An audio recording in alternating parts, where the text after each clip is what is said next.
хубаво беше извън града. Беше чудно лято. Ръща жълтееше по полетата, овесът зеленееше, сеното бе събрано на купи по ливадите, а щъркелът се разхождаше на дългите си червени нозе и говореше по-египетски. Тоя език той беше научил от майка си. Край полетата и ливадите се простираха големи гори, а в горите имаше дълбоки езера. Да, чудно хубаво беше извън града. На едно открито място, цял залян от слънчева светлина, се издигаше стар чифликчийски дом, обграден с дълбоки канали. От неговите стени до самата вода растяха репеи, и то толкова високи, че под някои от тях децата можеха да стоят прави, без да се навеждат. Там именно лежеше в гнездото си младата патица и мътеше патенца.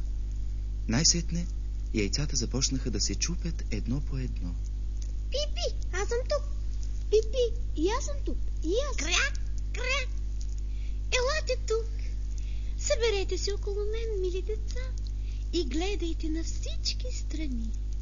Вижте колко е красиво. Всичко е зелено. Зеленият цвят действа добре на очите. Пипи, колко е голям света. Сега се чувствам много по-нашироко, отколкото преди, когато бях в яйцето. Дечица, да не мислите, че това е целият свят. Охо, той се простира много по-далеч. Отвъд градината, чак до бустана с димите. Ала аз никога не съм ходила там. Да. А да видим сега, всички ли сте тук? Не всички. Най-голямото яйце е още цяло целеничко. Че кога най-сетне ще се свърши това? Още малко и аз съвсем ще изгубя търпение. Какво има? Как отива работата, съседке? Кряк. Ето на. Измъчила съм се с едно яйце. Просто не мога да изляза на глава с него. Още не се щупва. Ала я погледни останалите. Виждала ли си някога такива милички патенца? Те всички приличат на баща си, а той проклетникът не дойде поне веднъж да ме навести. Я да видя яйцето, което не ще да се излюпи. Повярвай ми, това е яйце от пуйка. И мене ме излъгаха веднъж така. Напатих се от грижите гластия малки. Та те всички се плашат от водата. Кряках, вряках, нищо не помага. Я ми покажи яйцето. Да, от пуйка е. Зарежи го. По-добре научи другите деца да плуват. Не, ще полежа още малко. Толкова съм лежала. Ще полежа още няколко дни. Както искаш.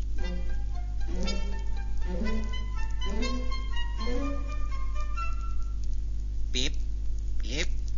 Какво голямо пате! Никак не прилича на другите. Да не би пак да е пиле. Трябва да разбера това. Ще ми влезе то във водата. Аз сама ще го натикам вътре. Пип, пип, пип, пип. На другия ден времето беше чудно хубаво. Слънцето осветяваше всички репеи. Патицата се спусна с цялото си семейство към канала. Едно по едно малките патенца се намериха във водата. Тя ги заля през глава, ала в същата минута те изкочиха отгоре и заплуваха отлично напред. Краката им сами работеха. И чудо! Дори грозното сиво патенце заплува заедно с другите. Не, това не е пуйче. Колко хубаво работи с крачката си. И как право стои. Не, това е мое собствено детенце. Всъщност, то дори е хубаво, ако се вгледаш в него. Крак, крак. Вървете след мен, деца. Аз ще ще ви покажа колко голям е светът. Ще ви представя и птичия двор. Само стойте по-близо, за да не ви настъпи някой. Пък и от котки се пазете.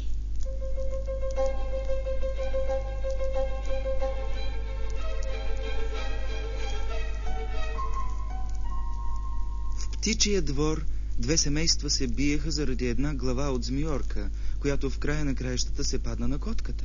Гледайте, тъй е винаги по света. Ето, това е птичия двор. Излезте сега напред и се поклонете хубаво хей на оная стара патица. Тук тя е най-главната. От испански род е. Затова е толкова дебела. Вижте, тя има на крака си червено парцалче. Той е чудно красиво и е най-голямото отличие, с което може да бъде удостоен една патица. Това значи, че стопаните не искат да я изгубят и че хората и животните трябва да я различават от другите патици. Хайде, вървете и не си свивайте пръстите. Възпитаното патенце ги държи разперени, както баща си и майка. Ето, тъй, вижте. А сега наведете глави и кажете крак. Кряк, кряк, кряк. Кряк. Те само липсваха тук. Сякаш без тях ние сме малко. А на той отгоре е едно такова отвратително патенце. Не мога да го търпя. Клъв, клъв! Не го закачай! То никому не прави зло.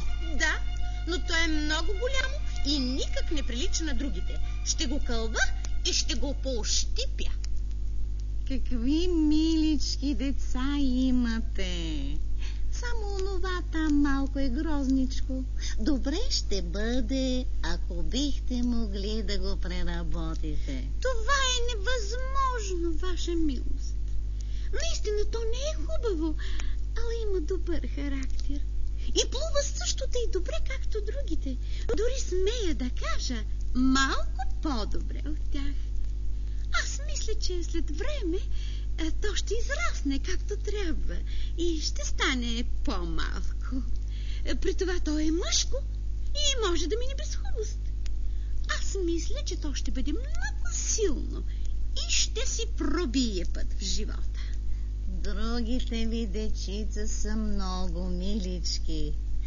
Чувствайте се, моля, като у дома си. И ако намерите някъде глава от змиорка, можете да ни я донесете. И патенцата наистина се чувстваха като у дома си. Ала върху бедното патенце, което се беше излюпило и беше толкова грозно, се сипеха удари и подигравки от всички страни. Биеха го и го хапеха не само патиците, но и кокошките. Един пуяк, който се беше родил с шпори и поради тая причина си въобразяваше, че е цар на всички птици, се наду като кораб с изпънати платна, връхлетя право към патенцето, закурлюка и от злина почервеня като рак. Бедното патенце не знаеше какво да прави и къде да отиде. Беше му мъчно, че е тъй грозно и че целият птичи двор му се присмива. Пипи, много е грозно. Пипи, много е голямо. Дано те котка изяде проклетнико. Ох, само главоболие си имам с това пате.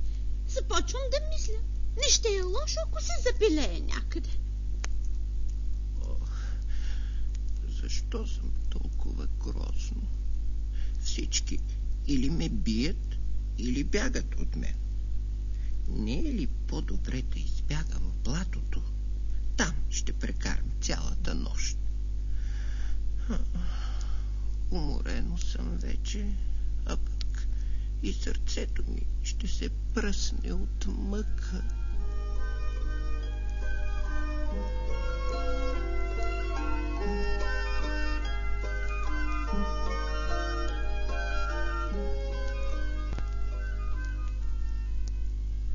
И тук не съм само. Дали ще ми се смеят дивите патици? Добър ден, Добър ден. Добър ден. Ти си доста грозно, ала той не ни влиза в работа. Стига само да не ти хрумне да се ожениш за някоя от нашето семейство. Аз съвсем не мисля да се женя. Аз искам само едно – да ми позволят да лежа в тръстиката и да пия блатна вода. Може. Ние, дивите патици, ти разрешаваме това. Слушай, приятелю, ти си толкова грозен, че не можеш да ни пречиш. Искаш ли да фръкнеш с нас и да станеш прелетна птица? Тук наблизо има друго блато, гдето живеят няколко мили прекрасни гъски. Те всички са госпожици и умеят да казват кряк. Там ти можеш да си намериш щастието, макар и да си толкова грозен. Благодаря. Много ви благодаря.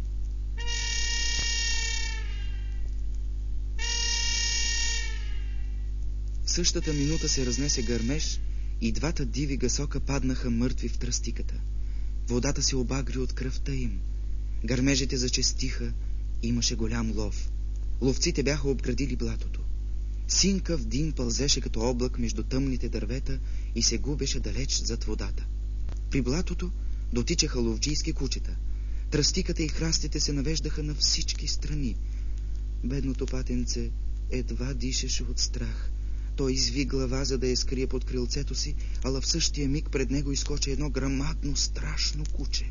Езикът му беше цял изплезен, очите му светеха грозно. То протегна муцуна право към патенцето. Изведнъж побягна назад, без да го докосне.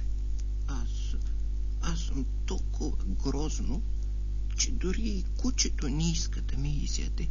Едва при вечер всичко утихна. Ала бедното патенце все още не смееше да стане.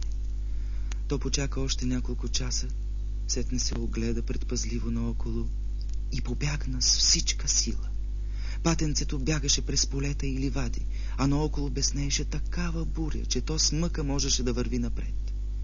Когато нощта настъпи, патенцето стигна до една сиромашка селска колиба. Тя беше толкова стара, че сама не знаеше на коя страна да падне, затова продължаваше да си стои на мястото. Колко тъмна е нощта. Какво ще правя сега? Ето там една светлинка. В колибката живееше една жена с котарака си и с една кокошка. Котарака тя наричаше Синче. Той умееше да мърка, да извива гръб и дори да изпуща искри, когато го помилваш на тъмно по космите. Кокошчицата имаше съвсем мънички, къси крачка и затова я наричаха кокошчица-късокрачица. Тя носеше хубави яйца и домакинята я обичаше като свое дете.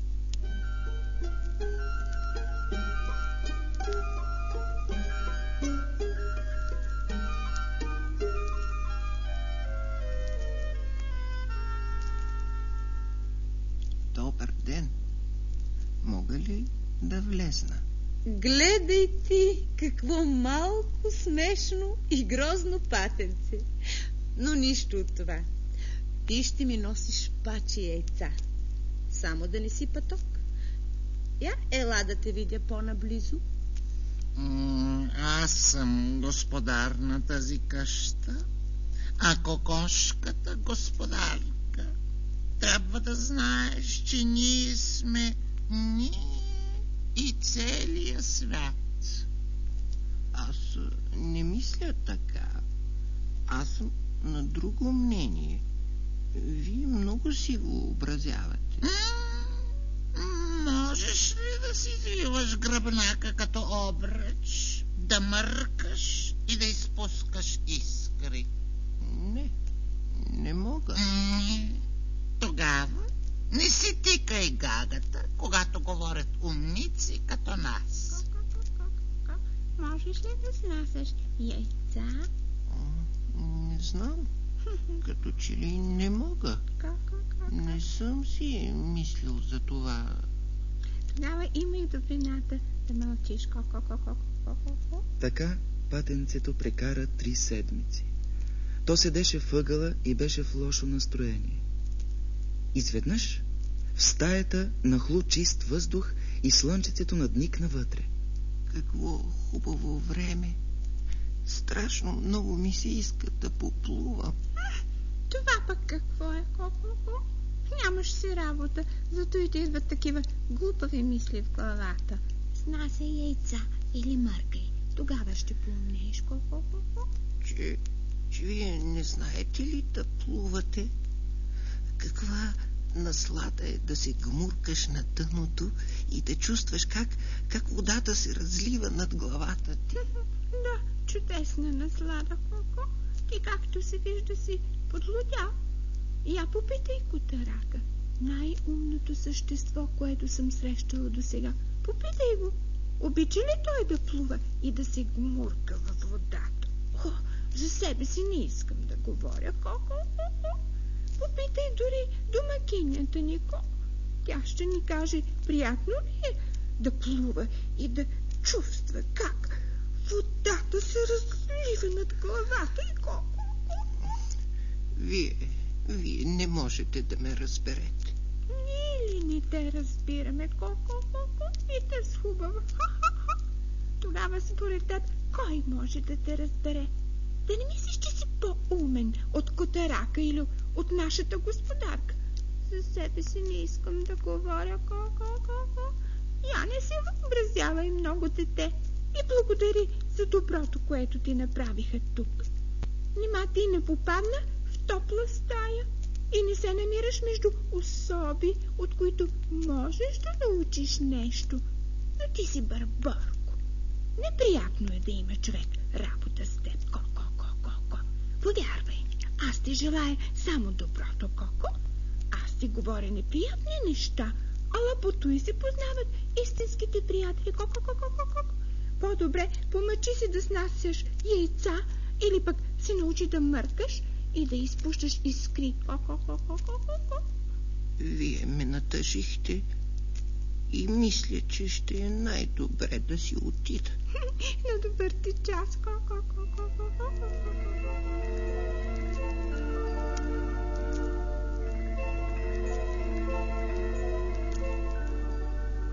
И патенцето отиде при блатото. То плуваше по водата, гмуркаше се, ала всички животни го гледаха с презрение заради грозотата му. Настъпи есен, листата в гората пожълтяха и изсъхнаха. Вятърът ги подхващаше и ги въртеше из въздуха. Стана студено. Една вечер, тъкмо когато слънцето беше залязло, из гората изхвръкна цяло ято прекрасни бели птици. Толкова хубави птици патенцето никога не бе виждал.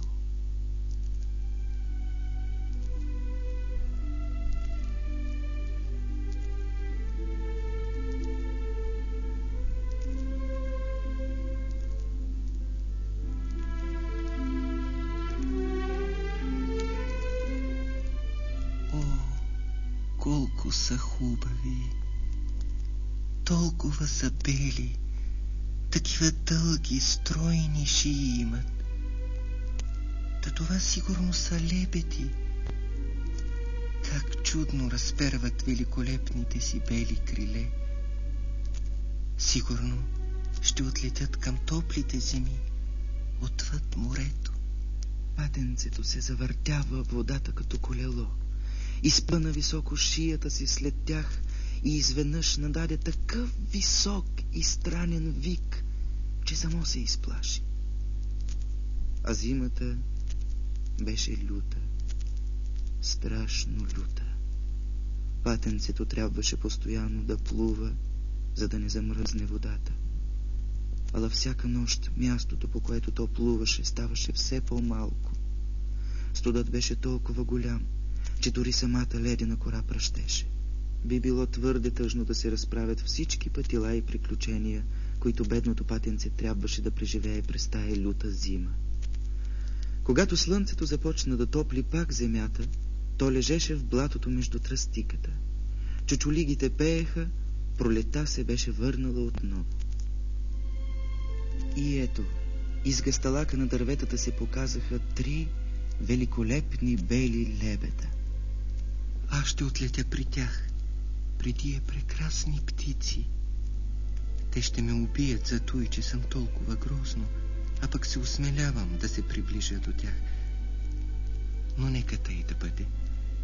По-добре да бъда убит от тях, отколкото да понасям щипането на патиците, боя на кокошките и да търпя всякакви лишения през зимата.